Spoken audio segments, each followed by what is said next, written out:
இன்னும் அதிகமாக ஆண்டவர் இயேசுவை அறிந்து கொள்ள வேண்டும். செம்மஞ்சேரி பகுதியில் போலீஸ் ஸ்டேஷனுக்கும் பஸ் ஸ்டாண்டுக்கும் இடையில ஒரு ரோடு ஒன்று இருக்கு. அந்த ஆசீர்வாத வாழ்வு தூய சபை நம்பர் 6893 7வது அவென்யூல சர்ச்சு உண்டு. வந்து கலந்து கொள்ளுங்க. உங்களை அன்புடன் அழைக்கிறோம். அந்த இடத்துல இன்னும் அதிகமாக ஆண்டவர் இயேசுவை பற்றி அறிந்து கொள்ளலாம். ஆண்டவர் இயேசு உங்களை ஆசீர்வதிப்பாராக. நான் உங்களுக்காக ஜெபிக்கிறோம். உங்களுக்கு யார் யாருக்கெல்லாம் ஜெபிக்கணும் இப்ப விருப்பம் உள்ளவர் வந்து ஜெபம் பண்ணி கொள்ளுங்களேன்.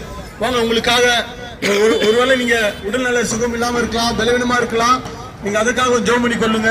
இல்ல குடும்பத்தை கடன் பிரச்சனை, பண பிரச்சனை, குடும்பத்தை சமாதானம் இல்ல, புருஷமனை சண்டை, ஏதோ ஒரு சூழ்நிலை இருக்கு, குடும்பத்துல ஒரு சமாதானம் இல்ல, பிரச்சனைகளோடு இருக்கிறோம் அப்படின்னு எனக்காக ஜெபம் பண்ணுங்க அப்படின்னு நீங்க விரும்பினீங்கன்னா வாங்க வந்து ஜெபம் பண்ணி கொள்ளுங்க. ஆண்டவர் இயேசு உங்களை அழைக்கிறார், நேசிக்கிறார். வந்து ஜெபம் பண்ணி கொள்ளுங்க. தயங்காதீங்க, வெட்கப்படாதீங்க. ஆண்டவர் இயேசு இந்த நாளிலே உங்களுக்கு விடுதலை கொடுப்பார். இந்த நாளிலே ஒரு ஆசீர்வாதத்தை கொடுப்பார். இந்த நாளில் ஒரு சமாதானம் தருவார்.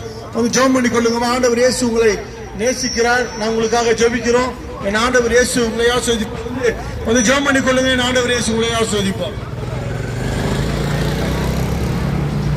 கிருபையும் இரக்கமும் நிறைந்த அன்பின் பிதாவே ஸ்தோத்திரிக்கிறோம் அப்பா. இந்த பகுதி முழுவதும் கத்தாவே நம்முடைய கருத்துக்களாக ஒப்பு கொடுத்து நாங்கள் ஜெபிக்கிறோம். குடும்பமாக பேராக கத்தாவே அப்பா தகவலுடைய கருத்துக்களாக ஒப்பு கொடுக்கிறோம். ஆவியானவரே அப்பா அந்த புது வருஷங்கள் ஆண்டவரே அப்பா அவர்கள் மகிழ்ச்சியை காண, ஆண்டவரே சந்தோஷத்தை காண, ஆண்டவரை கத்த கிருபை பாராட்டுமா நாங்கள் ஜெபிக்கிறோம். ஆண்டவரே இவருடைய வாழ்க்கையில கண்ணீரில் இருக்கக்கூடாது, ஆண்டவரே வேதனைகள் இருக்கக்கூடாதப்பா. எல்லாம் துக்கத்தை கத்தார் இந்த வருஷத்துல கத்தாவே சந்தோஷமாய் மாற்றி தரபடி நாங்கள் ஜெபிக்கிறோம். ஆண்டவரே அப்பா நம்முடைய கருத்துக்களாக ஒப்பு கொடுத்து நாங்கள் ஜெபிக்கிறோம். அப்பா ஒரு குடும்பத்திலும் ஆண்டவரே ஒரு குறைபடாதபடி